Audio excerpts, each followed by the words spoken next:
Oke, selanjutnya nomor 6, perempuan 65 tahun, keluhannya berdebar. Ada riwayat serangan jantung. Kemudian tekanan darahnya tinggi, nadinya irreguler. Nah, status generalis lain dalam batas normal. Nah, kemudian pada lead 2, itu kita jumpai EKG seperti gambar berikut. Nah, ini kita lihat di sini ada gelombang-gelombang yang abnormal. Jadi harusnya QRS kalau gelombangnya itu dari atrium itu harusnya QRS-nya sempit kayak gini. Nah, tapi di sini ada gelombang yang QRS-nya lebar. Ini satu, ini juga ada lagi, ini ada lagi, dan ini ada lagi. Nah, maka diagnosisnya adalah ventrikular ekstrasistol yang bigemini. Jadi bigemini itu setiap denyut kedua itu dia ada ventrikular ekstrasistolnya. Jadi ini yang normal, yang dari atrium. Nah, ini yang ventrikular ekstrasistolnya. Jadi selang-seling normal, abnormal, normal, VES, normal, VES, normal, VES. Nah, itu disebut ventrikular ekstrasistol bigemini. Nah, sekarang kita bahas tentang aritmia. Ini merupakan gangguan denyut jantung. Bisa gangguan frekuensi, gangguan irama, atau gangguan konduksi yang ditimbulkan akibat adanya gangguan pembentukan impuls atau gangguan pada konduksinya. Nah, klasifikasinya ini berdasarkan heart rate-nya. Bisa tachyarrhythmia atau bradyarrhythmia. Kalau tachyarrhythmia biasanya yang menimbulkan gejala itu kalau yang lebih dari 100 kali per menit. Sedangkan kalau bradyarrhythmia bawah 60 kali per menit. Nah, ini klasifikasinya ya berdasarkan letak, ada disritmia atrial, ventricle, dan junctional. Kalau yang atrial itu contohnya adalah prematur atrial kompleks, jadi ada denyut atrium yang prematur, ya di mana dia tidak ditimbulkan oleh nodus SA, itu disebut prematur atrial kompleks. Kemudian supraventrikular takikardi atau disingkat SVT, atrial fibrilasi, dan atrial flutter. Dengan kalau yang disritmia ventricle, ini contohnya prematur ventricular kompleks atau disebut juga ventricular extrasystole ya sama. Jadi PVC, VES ini sama. Kemudian ventricular takikardi dan ventricular fibrilasi. Yang pertama atrial fibrilasi. Ini kita bagi berdasarkan ventricular response-nya, jadi berdasarkan heart rate-nya, itu kita bagi jadi 3. Kalau yang low ventricular response itu di bawah 60 kali per menit. Yang normal ventricular response 60 sampai 100 kali per menit. Yang rapid itu di atas 100 kali per menit. Kemudian untuk atrial flutter, nah atrial flutter ini khasnya adalah gambaran seperti gigi gergaji atau sawtooth ya. Ini juga sering keluar di UKM PPD. Hati-hati membedakan dengan atrial fibrilasi. Kalau atrial fibrilasi itu RPR-nya irreguler. Nah, sedangkan kalau atrial flutter, ini RPR-nya ini biasanya masih reguler ya. Jadi jarak RPR-nya sama, khasnya ada gambaran seperti gigi gergaji. Ini atrial flutter. Nah, kemudian kalau supraventrikular takikardi, ini gelombang P-nya itu tidak terlihat karena dia tertimbun oleh gelombang T-nya karena denyutnya yang cepat, jadi dia tertimbun. Nah, kemudian RKR-nya ini biasanya masih reguler. Nah, kemudian kalau prematur atrial contraction, ini adanya denyut yang ektopik, jadi denyut yang tidak disebabkan oleh denyut yang tidak ditimbulkan oleh nodus SA. Nah, jadi belum waktunya berdenyut, ini sudah muncul. Jadi kita lihat di sini, ini denyut yang normal, ini 1, 2, 3, nah seharusnya ada di sini. Seharusnya denyut selanjutnya ada di sini, nah tapi ini denyutnya muncul duluan. Jadi disebut prematur atrial contraction. Jadi karakteristiknya adalah iramanya muncul lebih awal dari seharusnya. Jadi seharusnya kan di sini, tapi ini dia muncul lebih awal. Dan bentuk gelombang P-nya itu biasanya tidak normal. Bentuk gelombang P-nya itu biasanya beda dari denyut yang normal sebelum-sebelumnya.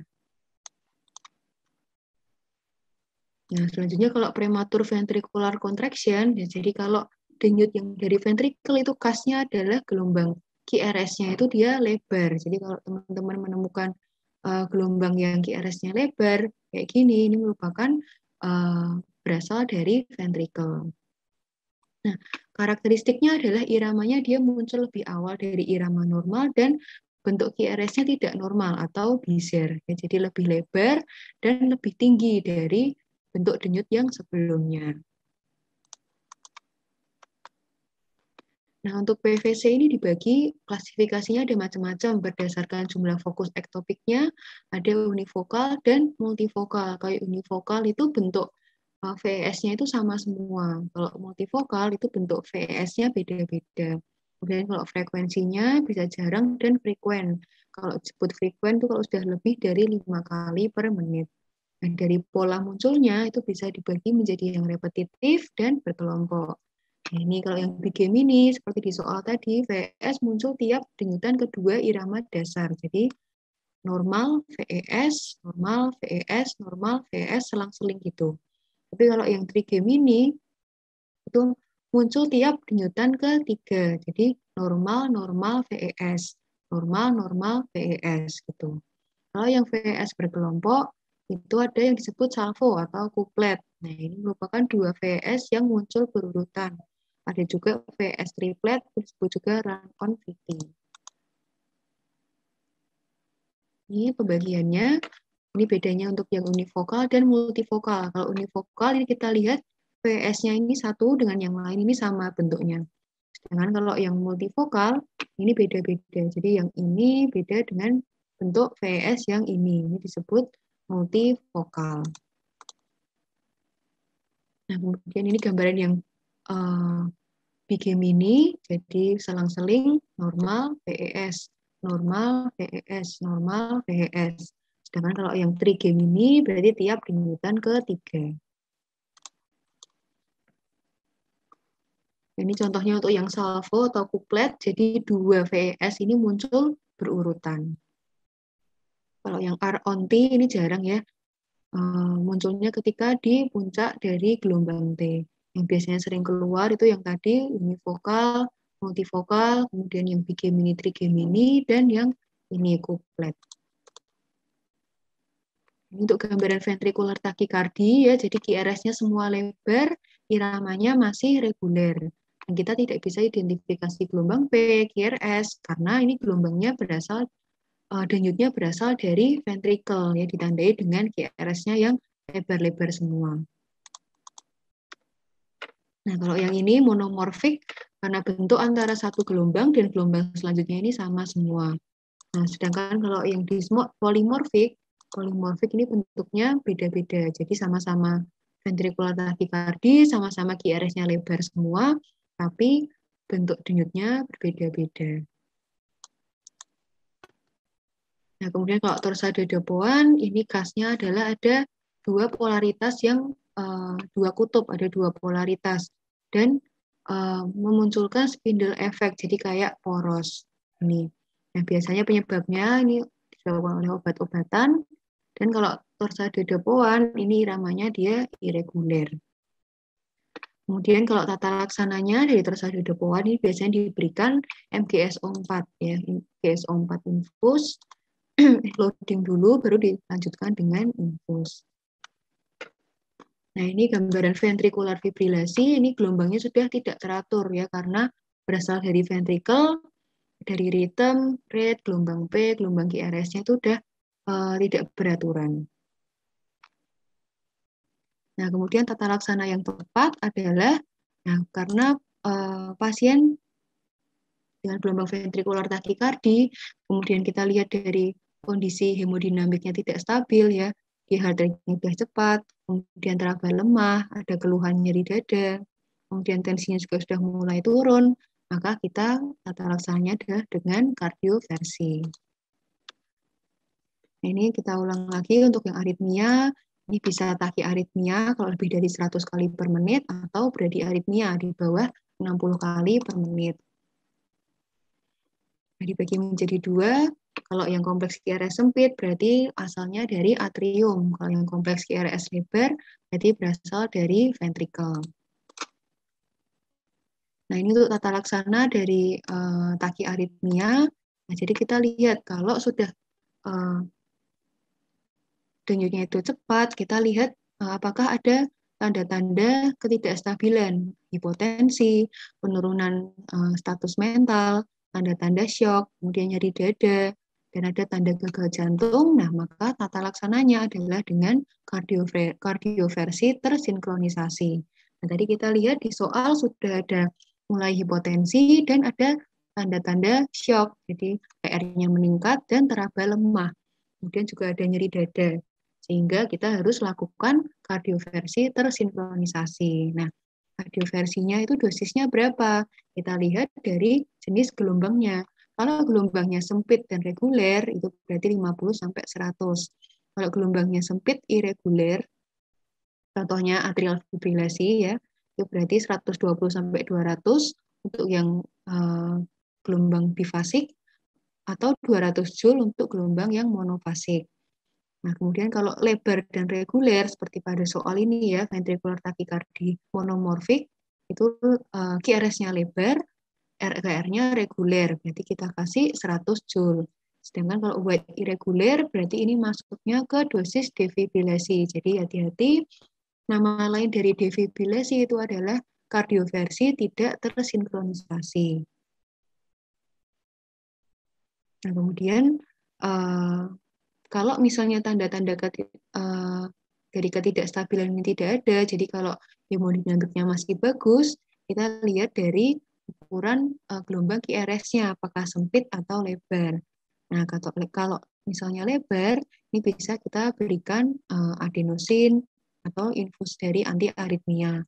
Sedangkan kalau QRS-nya itu masih sempit, kalau supraventrikular takikardi kita bisa lakukan vagal manuver dulu ya. Jadi hati-hati, vagal manuver hanya boleh diberikan pada supraventrikular takikardi. Nah, kalau misalnya atrial flutter atau atrial fibrilasi ini bisa diberikan beta blocker atau calcium channel blocker. Oke, selanjutnya nomor 14, laki-laki 50 tahun, keluhan dada berdebar sejak 1 bulan yang lalu, disertai sesak nafas dan mual muntah. Kemudian nadinya cepat dan irreguler. Pada pemeriksaan EKG, tampak gambaran fibrilasi atrium, kemudian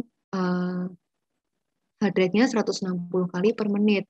Nah, berarti di sini diagnosisnya adalah atrial fibrilasi dengan rapid ventricular response, karena heart rate-nya lebih dari 100 kali per menit. Nah, tata laksana yang dapat diberikan itu adalah pemberian warfarin, ya, jadi pemberian antikoagulan. Ya, jadi atrial fibrilasi karakteristiknya itu adalah tidak ada gelombang P dan laju respon ventrikelnya itu bervariasi. Jadi makanya irregularly irregular. Nah, atrial fibrilasi ini bisa asimptomatik atau bisa kalau asimptomatik itu dia akan merasa berdebar-debar atau merasa hampir pingsan, nyeri dada, sesak nafas atau cepat lelah. Ini ya contoh gambaran atrial fibrilasi.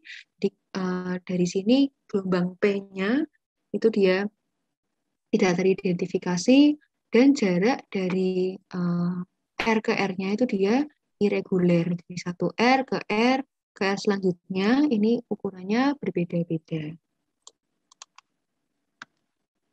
Nah, kemudian untuk tata laksana atrial fibrilasi, ini prinsipnya ada 2, yaitu mengendalikan laju jantung atau rate control, kemudian mengembalikan irama sinus atau rhythm control, dan mencegah terjadinya komplikasi tromboemboli, yaitu mencegah stroke dan mencegah emboli sistemik. Nah, tata laksana untuk awalnya kita cek tanda vitalnya dulu, stabil atau tidak, kemudian pasang akses intravena, kasih cairan kristaloid. Nah, kalau misalnya hemodinamiknya tidak stabil, misalnya hipotensi, kemudian ada tanda syok, dari dada, maka dilakukan kardioversi elektrik. Nah, kalau onsetnya masih kurang dari 48 jam, itu kita kasih heparin intravena dulu, baru dilanjutkan dengan kardioversi. Tapi kalau onset dia merasa berdebar-debarnya itu sudah lebih dari 48 jam, ini dianggap sudah terjadi trombus. Nah, maka kita berikan terapi antikoagulan, yaitu warfarin, dan kita harus pantau INR-nya 2-3, atau pemberian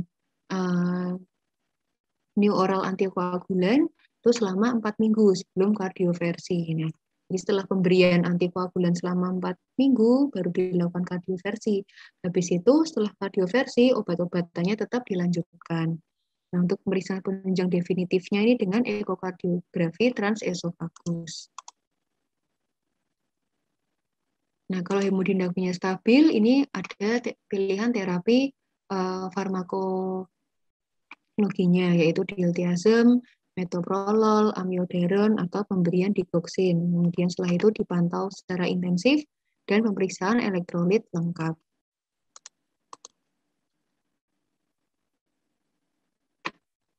Nah, jadi untuk pemberian antikoagulan ini menurunkan resiko emboli sebanyak 60-80%. Nah, keputusan kita memberikan antikoagulan itu berdasarkan kriteria CATS-2. Nah, golongan new oral antikoagulan atau disingkat NOAC ini dia kerjanya lebih spesifik dibandingkan dengan antagonis vitamin K. Contohnya ada dabigatran, rivaroxaban, apixaban, atau edoxaban. Nah, ini adalah CATS-2 score ya untuk menentukan pemberian antikoagulan. Jadi C-nya itu kok ada congestive heart failure, B-nya hipertensi, A-nya itu age, usia yang lebih dari 75, D adalah diabetes mellitus, S 2-nya itu adalah ada riwayat TIA atau stroke. Nah, kalau skornya lebih dari 2, ini dianggap resiko tinggi, maka harus diberikan warfarin kecuali ada kontraindikasi, misalnya ada gangguan pembekuan darah atau ada perdarahan. Dan pada pemberian warfarin ini harus dipantau INR-nya harus antara 2 sampai 3.